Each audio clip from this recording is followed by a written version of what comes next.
Então, abra comigo a sua Bíblia lá na carta de Paulo aos Efésios, no capítulo de número 4.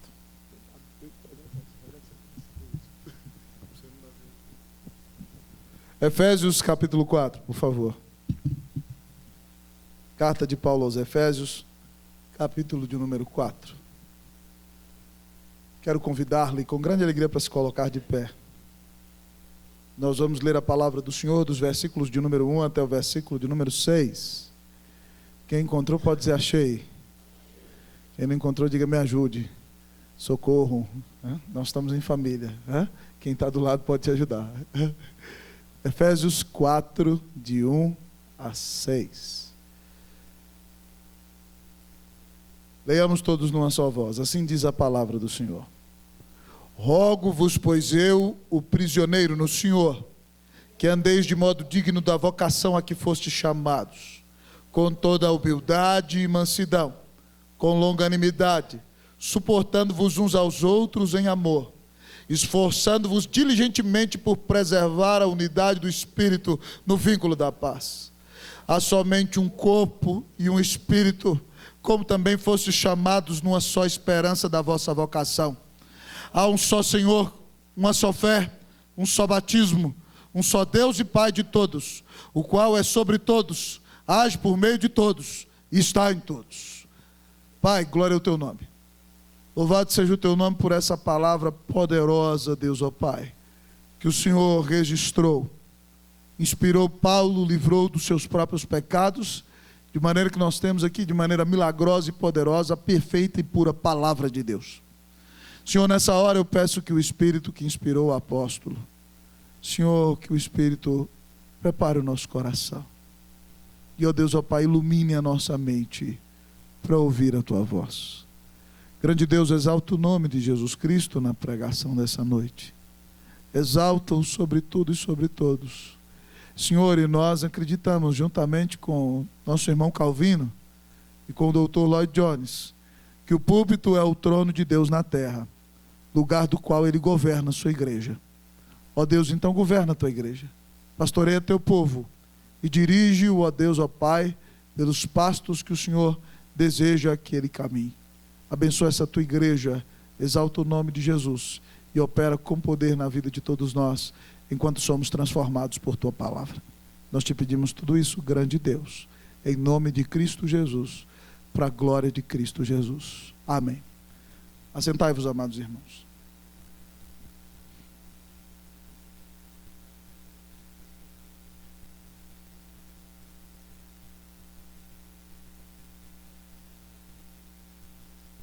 Queridos irmãos e irmãs, nesse começo de ano, eu voltei a ler um livro que li no ano de 1998. Um livro do Dr. David Martin Lloyd Jones, considerado um dos maiores pregadores do século XX, pastor da Capela de Westminster, em Londres. O nome do livro é Avivamento. E o livro é uma série de dezenas de mensagens que Lloyd Jones pregou no ano de 1959, em sua igreja, celebrando o centenário do Avivamento de 1859, que varreu os países de fala inglesa. E num dos seus sermões, Lloyd Jones disse que na igreja reformada, o que atrapalha o avivamento são dois grandes problemas. Um é a questão chamada ortodoxia defeituosa. O que é isso? É a pessoa que tem a doutrina correta, mas não tem uma vida santa na presença de Deus. E a outra questão que ele disse é a ortodoxia morta. São pessoas que têm a doutrina correta, que seguem inclusive uma tradição, vêm à igreja, mas não têm vida de Deus no seu coração. Não são regeneradas pelo Senhor. E algumas até podem ser salvas, mas apagam o Espírito, querendo dizer o que Deus pode e o que não pode fazer em sua vida e em sua igreja, contrariando a palavra de Deus. Amados irmãos, a Bíblia é extremamente equilibrada. Nós, como igreja presbiteriana, defendemos as doutrinas da palavra de Deus. Mas nós acreditamos que as doutrinas da palavra de Deus existem para ser vividas. E um monumento a isso que eu estou dizendo a você, é essa carta que nós abrimos aqui. Paulo escreve essa carta no ano 60 depois de Cristo. Paulo, queridos irmãos, está preso em Roma. E ele escreve para a igreja de Éfeso que ele plantou em meio a um avivamento, o campo onde ele ficou mais tempo, 3 anos, para explicar para aqueles irmãos que ele está preso por causa do Evangelho de Jesus. Nos 3 primeiros capítulos, ele mostra quais são as grandes doutrinas da igreja, como Deus forma a igreja, o Deus que escolhe o seu povo, que salva pecadores, que tem uma vocação para a sua família, e ele fala do seu ministério. Então, depois de mostrar a grande realidade gloriosa, por meio da qual surge a igreja, Paulo, a partir do capítulo 4, vai dizer como nós, como igreja, devemos viver. E aqui, então, amados irmãos, ele começa nesse versículo 1, fazendo um pedido.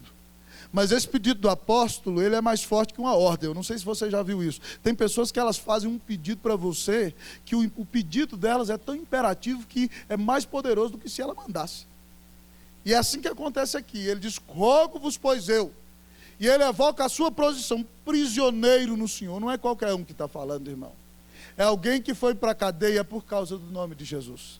E ele diz, rogo-vos, pois eu, prisioneiro no Senhor, que andeis de modo digno da vocação a que fostes chamados. Paulo chama a igreja de Éfeso a andar de maneira digna, a viver dignamente de acordo com as grandes doutrinas da palavra de Deus e com a grande obra que Cristo fez na cruz do Calvário por aquele povo. E aqui, amados irmãos, neste texto, nós também que fomos escolhidos por Deus, fomos ressuscitados da morte espiritual para a vida, fomos chamados para uma santa vocação e pertencemos ao Senhor. Hoje o Senhor também nos chama para que andemos de modo digno, vivamos uma vida digna. E, amados irmãos, muitas vezes quando nós comemos uma boa comida, muitas vezes o segredo está na quantidade, na forma com que se preparam os ingredientes. E se você quer ter uma vida digna, quer provar a beleza do sabor, talvez como uma deliciosa sobremesa, ou um grande prato principal de um jantar, você precisa viver também e aprender quais são os ingredientes de uma vida digna. Que a sua vida seja uma vida saborosa aos olhos de Deus. E para que você então aprenda isso, nessa noite escancare as janelas de sua mente e seu coração, porque Deus vai te mostrar nesse texto os ingredientes de uma vida digna. E ao olhar para o texto da palavra de Deus, inicialmente o Senhor nos revela que o ingrediente de uma vida digna é humilhação. Primeiro ingrediente de uma vida digna, humilhação. Repita comigo, vamos lá? Humilhação. Leia aí o versículo de número 1 para mim. Você vai ler 1. 1, 2, 3. Pode ler.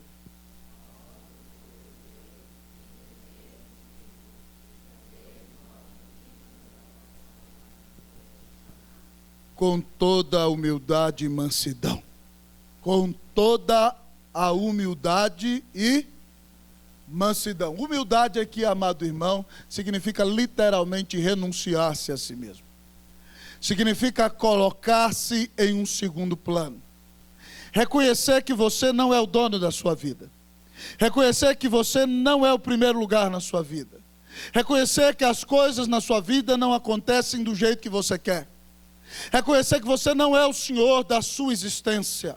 Que há um grande Deus que domina sobre tudo. E que se você quer andar com esse grande Deus, você precisa renunciar a si mesmo. Você precisa renunciar aos desejos da sua carne. Você precisa renunciar o domínio da sua vida. Você precisa se humilhar diante desse Deus eterno. E aí Paulo usa um sinônimo que também poderia ser traduzido como humildade, mas ele fala desse sinônimo que é um corolário da humildade. Ele diz aqui, com toda humildade e mansidão. A ideia de mansidão aqui é docilidade. É ser alguém que tem autocontrole. Mas mais do que isso, é ser alguém controlado pelo Espírito. Um homem manso, uma mulher mansa, é aquele que é controlado pelo próprio Espírito de Deus. É aquele que não responde à primeira injúria com carnalidade.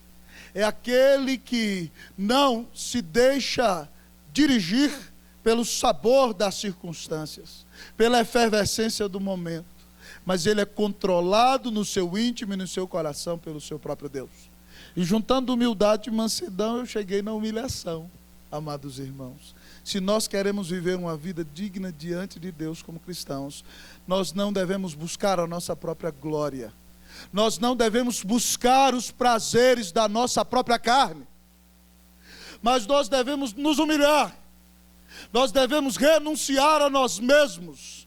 Nós devemos clamar ao Deus eterno para que o seu Espírito nos controle. Para que nós sejamos homens e mulheres mansos, controlados pelo Espírito do Senhor. Pastor, quem poderia ser para mim o grande referencial de humilhação? Para quem devemos olhar em tal situação? O apóstolo, na próxima carta a Filipenses, diz para nós, para quem nós devemos olhar. Filipenses 2, de 5 a 8, diz assim: tende em vós o mesmo sentimento que houve também em Cristo Jesus, porque ele, subsistindo em forma de Deus, não julgou como usurpação o ser igual a Deus. Antes a si mesmo se esvaziou e se humilhou, tornando-se em semelhança de homem, reconhecido em figura humana. Se humilhou, amados irmãos, e tornou-se obediente até a morte e morte de cruz. Preste atenção, querido, Jesus Cristo é o próprio Deus. Ele é o Rei do universo. Ele é aquela palavra que diz: seja luz, e a luz veio a existir. Mas ele renuncia a tudo e vem num corpo de carne e osso. Ele se humilha para morrer no seu lugar, para pagar os teus pecados. Se você quer aprender o que é humilhação, olhe para Jesus.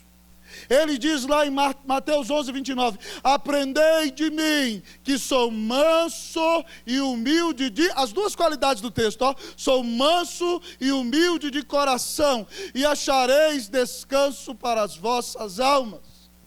Oh, meu irmão, muitas vezes você tem andado com a alma em efervescência, você tem andado com a alma atribulada, muitas vezes você tem andado com o coração ansioso. Muitas vezes você tem andado como aquela pessoa que eu falei aqui, que chegava: pastor, pelo amor de Deus, me socorre. Muitas vezes você anda assim, parece que o coração vai sair pela boca. E o Senhor diz que você pode achar descanso para a sua alma. Aprenda com Ele. Se humilhe diante dEle. Entenda que se Jesus morreu por você na cruz, você não é mais dono de si mesmo, criatura. Você não tem que fazer mais a vontade da carne. Você vive para agradar a Deus. Irmãos, a gente pergunta: mas pastor, como é que Jesus, o senhor está jogando pesado, como é que Jesus conseguiu ser humilde? Querido irmão, como Jesus conseguiu ser humilde? João pinta um quadro para nós e conta uma história muito bonita. Ele diz que Jesus, no dia da Santa Ceia, na última ceia, em um determinado momento, tomou a toalha, jogou sobre os ombros, pegou uma bacia e saiu para lavar os pés dos 12. Por que ele fez isso?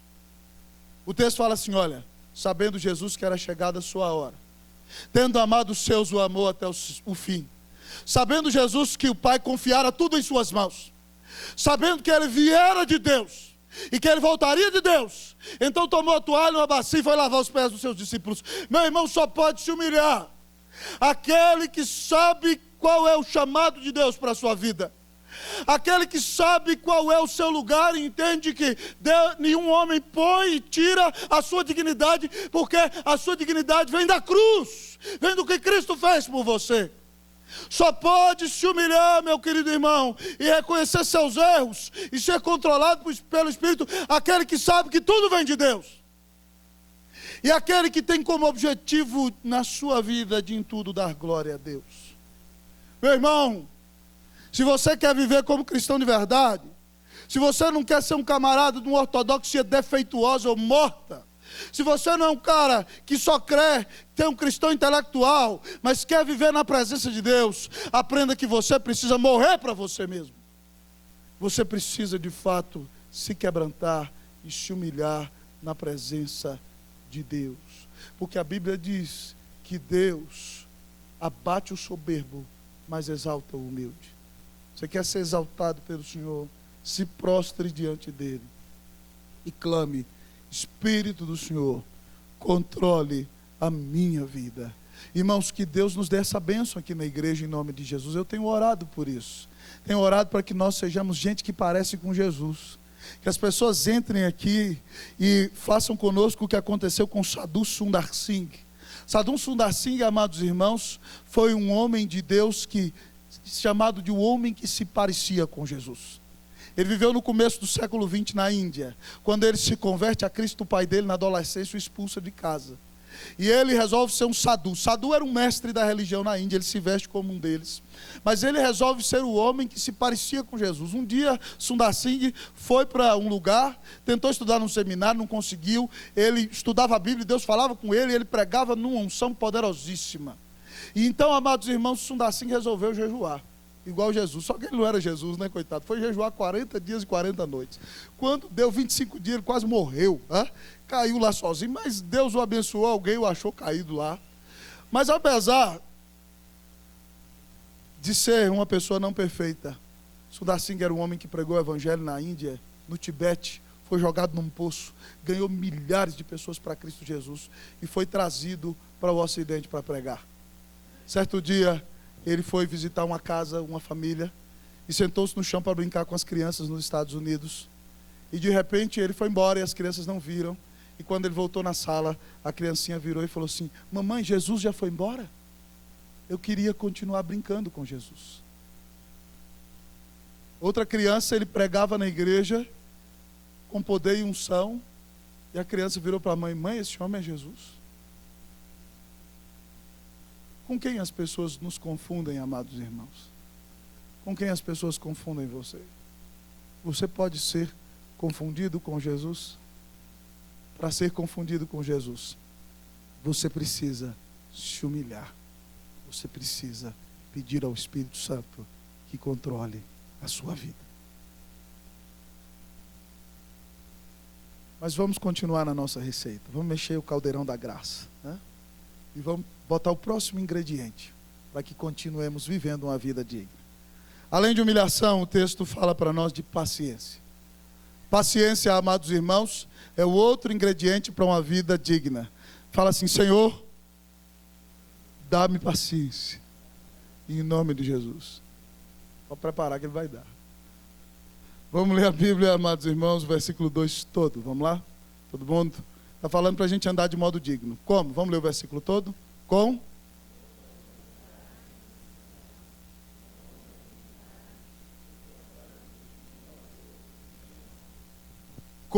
longanimidade. Essa palavra já diz para você, né, no radical, na semântica, você já pode imaginar que longo ânimo, não é verdade?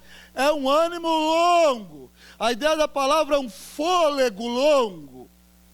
É você de fato ter perseverança para com o outro. O texto diz que você precisa ter longanimidade com o seu irmão. Você precisa, meu irmão, ser longânimo lá na sua casa com a sua mulher, cidadão. Você precisa, minha irmã, ser longânima com seus meninos. Muitas vezes os meninos tiram a mãe do sério, na verdade, longanimidade. Um fôlego longo. A ideia de alguém que prendeu a respiração e puxou um fôlego maior e foi mergulhado e ficou ali mais de 5 minutos debaixo d'água. Essa é a ideia. Alguém que tem um fôlego longo, alguém que é paciente. Mas, pastor, como apagar o meu pavio curto, pastor? Como ser longânimo e paciente com as pessoas que estão do meu lado? Só tem um jeito. Você só pode ser paciente com as pessoas quando você as ama. Você só aprende a ser paciente com quem você ama. E o texto diz aqui, com longanimidade. Como é que eu vou ter essa longanimidade? Suportando-vos uns aos outros. Aí você falou: pastor, isso aqui eu gosto. Às vezes eu falo para minha mulher: eu te suporto. A Bíblia fala que eu tenho que te suportar. Eu estou te suportando. Só que a ideia aqui, meu irmão, não é essa não. A ideia aqui não é de suportar, de que eu estou aguentando você com o máximo que eu posso. A ideia de suportar é você ser suporte. É ser sustento. Não é verdade? Está ali, o Flávio ali, lá de Paracatu, que nos ajudou com gesso aqui. Quando ele estava com a turma dele aí, botando suporte e tudo, para botar tudo ali fora, tudo direitinho. Tem que ter um suporte, tá certo? É alguém que sustenta, é alguém que suporta. Então, longanimidade, você só pode ter paciência quando você entende que você vai sustentar o outro em amor. Você vai segurar o outro, às vezes carregar no colo, para que ele cresça. E isso você faz com quem você ama. Por que os pais têm paciência com os erros dos filhos?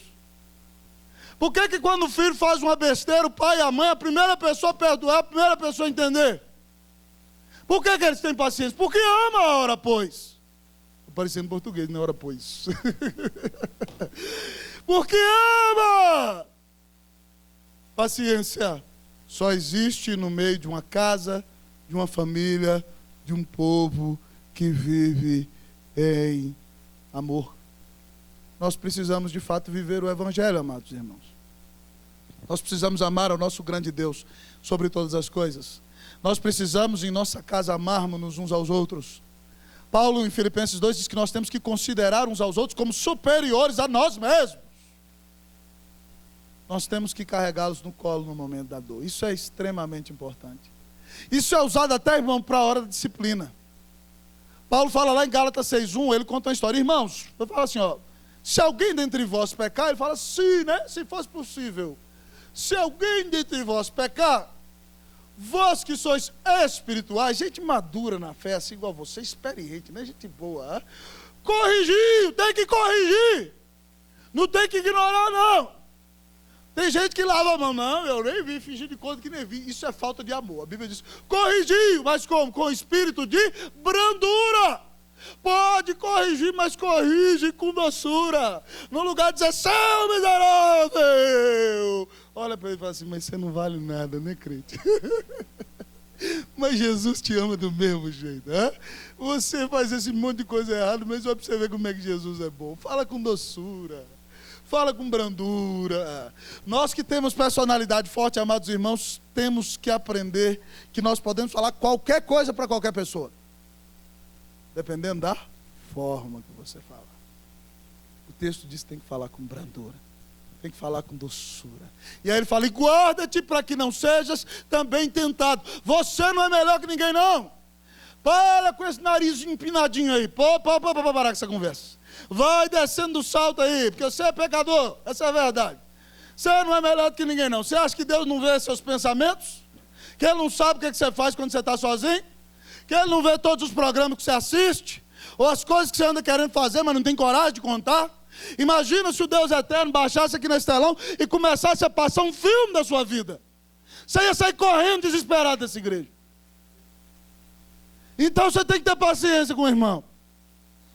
Tem que ter paciência, tem que perdoar, mas corrige, não deixa de corrigir não. Irmãos, esse negócio é muito sério, tem uns ensinamentos na Bíblia que eu vou te contar, viu? É só pela graça de Deus. Estava lendo Mateus 5, Jesus fala assim, ó, se o cidadão bater na sua cara direita, dá a esquerda para ele. Eita, negão, quero ver quem é crente. Entendeu? Bateu na frente, bateu na direita, dá a esquerda para ele. Vem cá, bate aqui, Daniel. Aqui.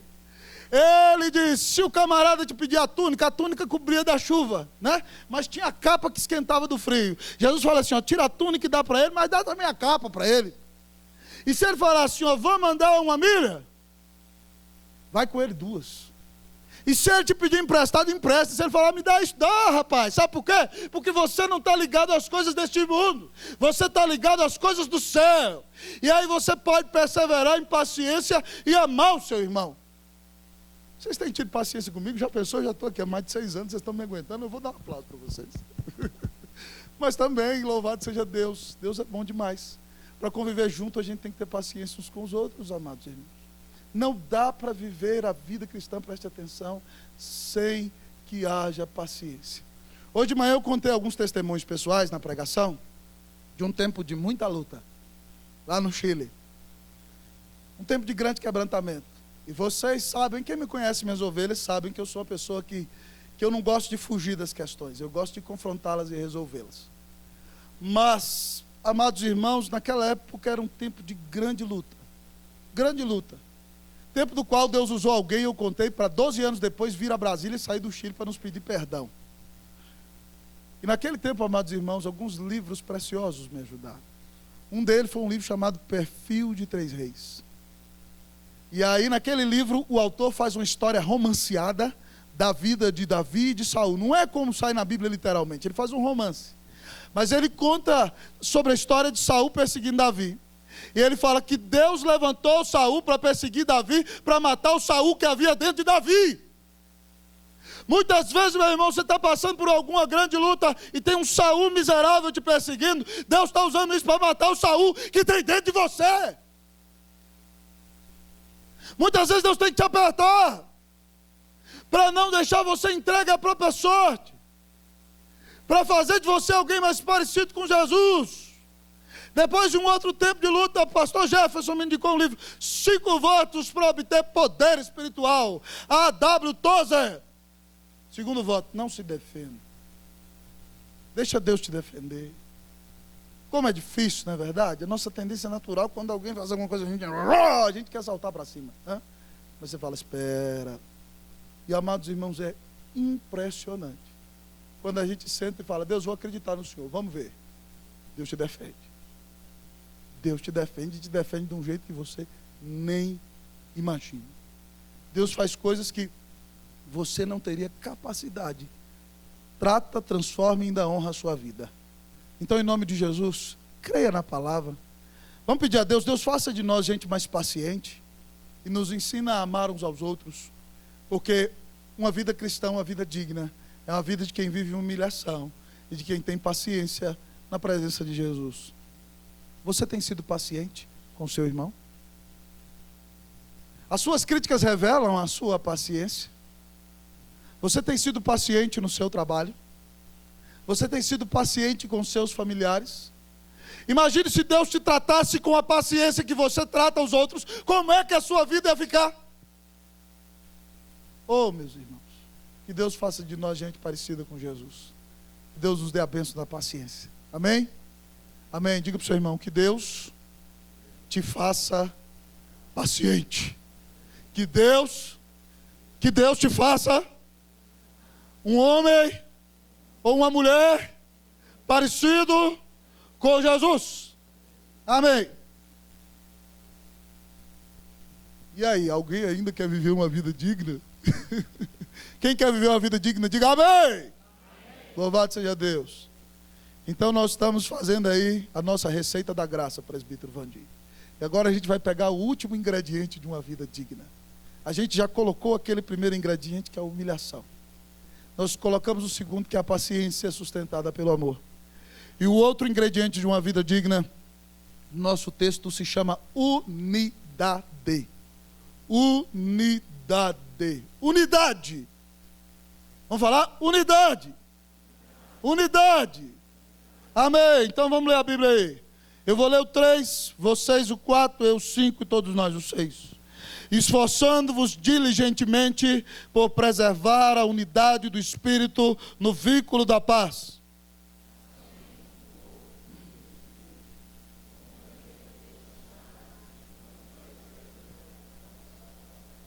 Há um só Senhor, uma só fé, um só batismo, todos. Um só Deus e Pai de todos, o qual é sobre todos, age por meio de todos e está em todos. Irmãos amados, há um imperativo aqui que diz, preserve a unidade. Guarde a unidade com seus irmãos. Guarde a unidade na igreja de Cristo. E ele diz, pastor, como é que eu vou guardar a unidade, reverendo Paulo? Como é que eu vou fazer isso? Ele diz assim, ó, esforçando-vos diligentemente. Ele fala, sue, meu filho, transpire. Conte até 10, não, conte até 100, conte até 1000, se necessário for. Esforço diligente, ele diz, ó, esforço diligentemente. É um esforço contínuo, constante, é um trabalho sério. Sue a camisa para manter a igreja de Cristo unida, para manter o povo de Deus unido, para manter sua família unida. E ele diz assim, por que você tem que fazer isso? Porque não foi você que criou a unidade, criatura. Ah não, fui eu que virei aqui, vamos juntar todo mundo aqui. Essa igreja aqui tem que ser uma igreja unida, cheia de vida, com a música que o Luciano fez aí com o Heitor, né? Não, irmão, quem nos uniu num só corpo foi o Espírito Santo. Quando o Espírito Santo converte você, te regenera, te dá uma nova vida e vem, te batiza e te sela na hora da sua conversão, ele já te liga no corpo. Você faz parte de um corpo espiritual que é a igreja. Então a unidade espiritual da igreja não fui eu quem criei, não, irmão. Não foi meu conselho, que é um conselho abençoado, não foi não, meu irmão. Não foi meus pastores aqui bonitos e abençoados aqui na frente, não. Não fomos nós, não. Foi o Espírito Santo que criou. Esse negócio foi Deus que criou. Então, meu irmão, quando eu divido a igreja de Cristo Jesus, eu estou lutando contra o Espírito Santo. Não é contra o pastor, não. Não é contra os presbíteros, não. Eu estou lutando contra o Espírito de Deus, porque o texto diz que a unidade é do Espírito. Foi o Espírito Santo que criou. Irmãos, eu fico doido quando eu vejo alguém que divide uma igreja. Um cara que tem coragem de dividir uma igreja é um cara que não tem juízo, porque ele está se levantando contra a noiva de Jesus. E ele está quebrando a unidade do Espírito. E esse negócio é importante para Deus. Eu tenho uma esposinha linda aqui na frente. Rapaz, se alguém falar mal da minha esposa, eu fico bravo. Imagina o Deus eterno. Se você mexer com a noiva dele, o negócio é complicado. Então o texto diz aqui que tem que preservar a unidade do Espírito. Pastor, mas como? Ele fala no vínculo, na amarradura, né? Quando você vai comprar um carro, lá dependendo da concessionária, eles fazem um lação bonito assim lá em cima, não é verdade? Então assim, lá tem uma amarradura, tem um laço. Então tem um laço bonito que nos une, um vínculo, uma amarradura, uma ligadura, que é o vínculo da paz. Paz. Essa palavra aqui é Irene no grego, de onde vem o nome Irene, ou Irineu. No hebraico é Shalom. E essa palavra significa, amados irmãos, plenitude. Significa inteireza, significa enchimento, não significa ausência de conflitos exteriores, mas significa paz interior, enchimento da presença de Deus, integralidade, integridade e a presença da unção do Espírito no coração. Só pode ter paz aquele que tem o Espírito de Deus na sua vida, porque paz é fruto do Espírito. Então, meu irmão, é sendo dominado pelo Senhor que você vai conseguir viver em paz em casa, no trabalho, na igreja principalmente. E aí ele vai dar tremendos argumentos para a gente viver unido como igreja. Ele fala, primeira coisa, há um só corpo. Vem cá, lá no céu, qual igreja que você vai frequentar? Qual vai ser a sua igreja lá no céu? Vamos lá, imagina lá, pastor, eu vou chegar ali, o senhor vai me perdoar, aqui eu fui presbiteriano, mas lá no céu eu vou entrar na imersão, vou ser batista, né? Ou então você é assembleiano. Vai ter isso lá no céu? Não vai ter, irmão. Há um só corpo. A igreja de Cristo é uma só. Deus tem paciência com as interpretações erradas da Escritura nesse mundo e deixa alguns se reunirem em algumas igrejas diferentes. Mas lá no céu, todo mundo, a igreja de Cristo é uma só. Mas ele diz aqui, o Espírito Santo é um só. Não tem 300 Espíritos Santos não, irmão. A gente tem que andar unido porque o Espírito Santo é um só. Mas Paulo diz aqui, olha, nós todos fomos chamados numa esperança da nossa vocação. Só tem uma vida eterna, crente, para você. Mas o texto continua dando argumento. Ele diz, há um só Senhor. Quantos salvadores existem? Há milhares de mediadores entre Deus e os homens, Você pode se ajoelhar diante de qualquer imagem que você achar pela frente, que ele é seu mediador. A Bíblia diz que há quantos mediadores? 1 Timóteo 2,5 diz, há um só Deus e um só mediador entre Deus e os homens, Cristo Jesus, homem. O único caminho que leva a Deus é Jesus. O único que morreu na cruz para te salvar é Jesus. Eu não salvo você, religião não salva você, só Jesus morreu para te salvar. Há um só Senhor. Mas ele diz aqui, há uma só fé. Irmão, só tem uma interpretação bíblica correta, essa é a verdade. Só existe, certo? Só existe uma doutrina bíblica e a doutrina da palavra de Deus é a fé na qual nós devemos crer. O Evangelho, só tem o Evangelho. Mas ele diz para nós que há, amados irmãos, ele diz um só batismo. Eita, pastor, e agora? Alguns gostam de uma mergulhadinha, outros gostam de jogar uma aguinha na cabeça e outros gostam de fazer assim, Eu não vou entrar nesse mérito não, tá bom? Se você tem o Olivitri aí, ele está traduzindo errado e vai dizer para você que batismo é só imersão. Mas o Novo Testamento usa as palavras para aspersão ou se lavar, o verbo baptizou. Para quem toma banho no Novo Testamento, esse verbo pode significar uma coisa ou outra. Tá certo? É usado em dois sentidos. Então o negócio é o seguinte, quero dizer para você, não importando o tipo de batismo, você foi batizado pelo Espírito Santo na hora da sua conversão. Tá certo? E o que Paulo está dizendo aqui é o seguinte, que o meio de ingressar na família de Deus publicamente é o batismo. Todo mundo é batizado, não importa a forma, em nome do Pai, do Filho e do Espírito Santo. Então o negócio é o seguinte, o texto diz também para nós, que há um só Deus e Pai de todos. Um só Deus e Pai de todos. Só tem um Deus, irmão, e Ele é o Pai de todo mundo. E o texto diz para nós que Ele está sobre todos. Ele está sobre todos nós, domina todo mundo. Mas diz o texto seguinte, que Ele age por meio de todos. Ele usa o pastor Camargo, pastor Jefferson, pastor Rosta, presbítero Luciano, presbítero Vandir, presbítero Carlos, ele usa o Felipe, ele usa a Juliana, ele usa o Felipe ali, nosso querido diácono Quack, que o povo diz, né? Felipe Mendes, lembrei. Felipe, ele usa o César, ele usa o Edmundo, ele usa o João Paulo, ele age através de todo mundo, gente. E o texto diz que ele habita em todos nós. Meu Deus do céu, para que eu vou brigar com meu irmão na igreja? É uma grande bobeira mesmo, viu? Porque, além de tudo isso, Jesus, quando orou por mim e por você, sabe o que ele pediu? Você sabia que a Bíblia mostra uma oração que Jesus orou por você? Ele orou pelos discípulos na oração sacerdotal e de repente ele ora por você. E aí sabe o que ele falou, Paulo? Ele fala assim, ó, Pai, eu não rogo somente por esses aqui, Deus, que eu ganhei, mas por aqueles que haverão de crer em mim por intermédio da palavra desse aqui, a palavra que os apóstolos falaram. Sabe por que ele orou? A fim de que eles sejam um, como és tu, ó Pai, em mim e eu em ti, que sejam eles em nós, tal como a unidade do Pai com o Filho. Já parou para pensar nisso? É um negócio espiritual profundo demais, além do nosso entendimento, para que o mundo creia que tu me enviaste. Amados irmãos, quando nós nos amamos, o mundo de fato vê e crê que Jesus está no nosso meio. Ô meu irmão, ninguém gosta de entrar numa igreja fria, ninguém gosta de entrar numa igreja gelada. Ainda hoje alguém me falava que uma pessoa entrou numa igreja de nossa denominação, no lugar, entrou e saiu, ninguém olhou para a pessoa. A pessoa falou, nunca piso o pé aqui, porque naquele lugar não tem amor. Tem discurso, tem palavrão, mas não tem amor. Mas quando alguém chega numa igreja, onde adora-se a Deus com fidelidade, às vezes cantando um hino com todo o coração, ainda que o hino seja antigo e tradicional, mas canta-se com a alma, ou um cântico alegre, uma igreja onde você ouve a palavra de Deus falando, esquentando seu coração, uma igreja onde você é abraçado, onde os irmãos se amam. Meu Deus, eu só quero ficar naquela igreja.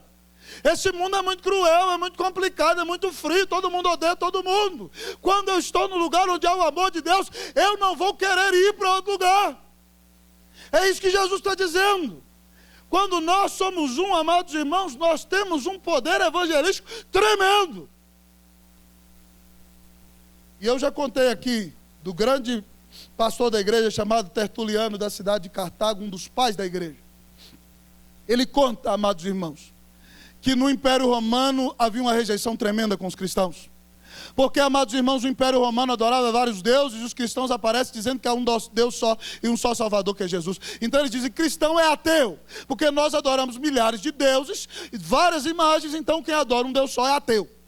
Segunda coisa, eles diziam, chamavam que os cristãos eram antropófagos. O que é isso? Comedor de carne humana. Porque eles viam os crentes dizendo, vamos nos reunir para comer a carne e beber o sangue do Senhor. Então eles acusavam os crentes de comer a carne e beber o sangue. Comiam carne humana. E eles, amados irmãos, eram presos e levados à cadeia, porque eles, quando mandavam dizer, César é o Senhor, adore a César, eles diziam, Jesus Cristo é o Senhor. E eram lançados às feras, queimados na fogueira. Mas, amados irmãos, Tertuliano diz que o império caiu diante do amor da igreja. Porque quando eles botavam o crente na fogueira e diz, denuncia onde estão os seus irmãos, ele morria queimado e dava glória a Deus, mas não entregava os seus irmãos. Os irmãos se encontravam e não eram cumprimentos hipócritas, mas às vezes até se beijavam com o ósculo santo. E na igreja havia amor. E o império marcado pela maldade, ladeado de cruzes, cheio de falsidade, angústia e traição. Quando vê o amor no meio da igreja de Cristo, o império cai diante de uma igreja amorosa. Irmãos, eu quero dizer para você que não existe nada mais forte do que o Evangelho de Cristo. E se a igreja vive o Evangelho de Cristo, se a igreja de fato vive em amor e em unidade, eu afirmo para você em nome de Jesus, Porque ainda que seja férias, hoje é férias, está faltando muita gente aqui. Mas ainda que seja férias, não vai ter um lugar nessa igreja vazia. Porque nós vamos nos amar de verdade. Quando você vive vida digna, quando há amor no meio do povo de Deus, a igreja alcança o mundo. Ao olhar para a exposição desse texto da palavra, eu quero fazer uma pergunta para você nessa noite. Você tem vivido vida digna, irmão? Do Evangelho de Cristo? Como você é conhecido? Como um soberbo e prepotente ou como alguém humilde e manso? Como você é conhecido? Como pessoa do maior pavio curto da terra ou como alguém que é paciente? Irmão, Deus pode mudar, irmão. Deus pode mudar. Cleusa disse que eu era muito mais terrível quando a gente se conheceu, né? Ela diz, hoje você já está mais calminho, meu amor. Deus já está te controlando. O apóstolo João e Tiago, o irmão dele, eram chamados de filhos do trovão. Os homens, explodia com qualquer coisa. No final da vida, ele é o apóstolo do amor. Ele anda carregado na cadeirinha lá em Éfeso pelos diáconos, os irmãos da igreja, e ele vê os crentes, filhinhos meus, amai-vos uns aos outros. É o apóstolo do amor. O homem que era uma dinamite ambulante, amado irmão, se tornou apóstolo do amor. Tem esperança para você. É? Já pensou que coisa maravilhosa? Então, amado irmão, Deus pode dar-nos paciência. E, amados irmãos, que nós nunca dividamos a noiva de Cristo. Que nós não criemos partidos na igreja. Que nós não pensemos que a igreja é nossa. Que nós não queiramos fazer as coisas do nosso jeito. Nós não morremos na cruz para salvar a igreja. Ela tem um dono e o nome dela é Jesus. Então o nome dele é Jesus. Então, amados irmãos, que nós vivamos em unidade. Que nós nos amemos uns aos outros. Que o amor nessa igreja seja tal. De maneira que o Guará se prostre diante de Jesus. De maneira que Brasília corra para os braços do Senhor. De maneira que nós abençoemos esse país e vários lugares do mundo. Porque o amor de Cristo Jesus neste lugar é realidade. Oh, meus amados irmãos, que Deus nos dê a bênção de viver uma vida digna, em nome de Jesus, na presença de Jesus. Vamos orar nessa noite. Oremos a Deus.